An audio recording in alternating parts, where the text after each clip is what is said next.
Hey guys! So, today we are going to review another movie that we watched recently in class called Tiga Abdul. It is directed, written, and starred by P. Ramlee.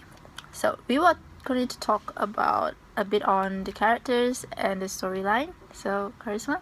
So, Abdul Wahub is the youngest son, and despite him being the youngest, he is actually the most smartest one among the two other brothers. So he doesn't fall into any of the traps. He sees right through it because money doesn't really concern him at all. He's just happy with his life, his music shop. And Yeah, I think that P. Ramlee was very clever in coming up with this storyline because it definitely exceeded many of our expectations of how movies were at that time. Because it was filmed in 1964, and many of the films were very straightforward, very predictable. cliche, yeah. Yeah, many cliches.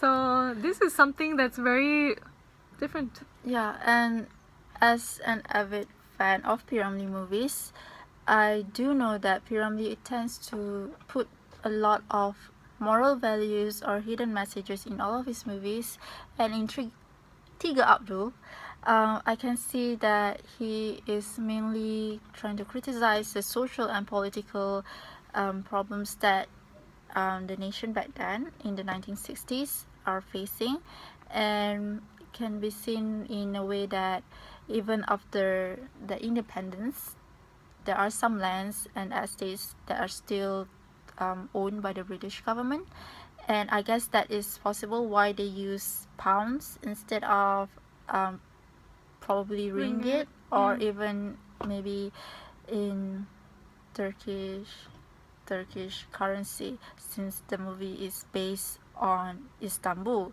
And talking about that, it is basically based on the kejatuhan Khalifah Romania, which is in Turkey. So why I say that is because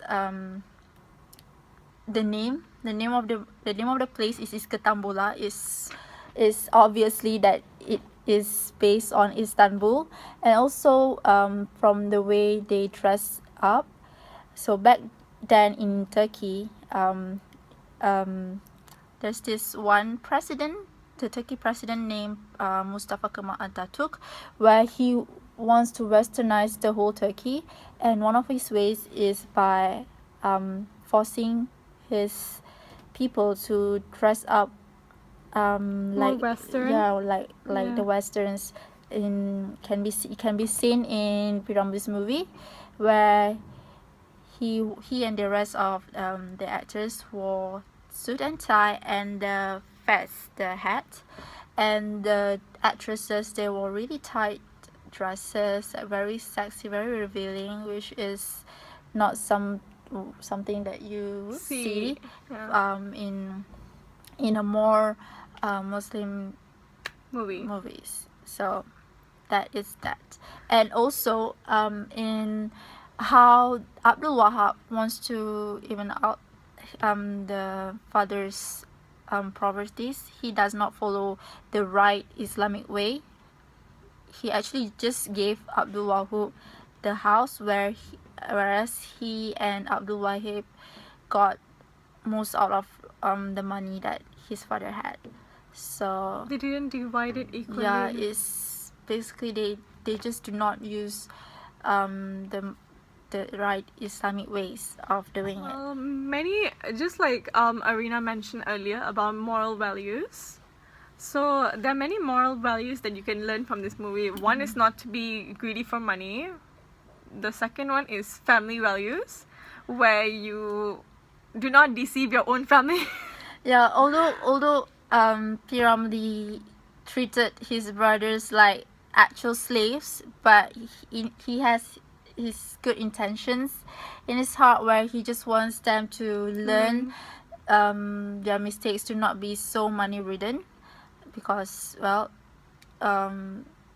that's what got them In trouble in the first place. yeah. So in the end, Everything worked out for the best. for the rest, yeah, he apologized to the brothers. he took back the father-in-law, which is Sadiq Sikaraga, and he even reunited his brothers to their spouses, which are also Qasida's sisters. Thank you for watching, and that is all for a film review. Don't forget to tune in again next week with another movie review, which is yet to be revealed. So, bye!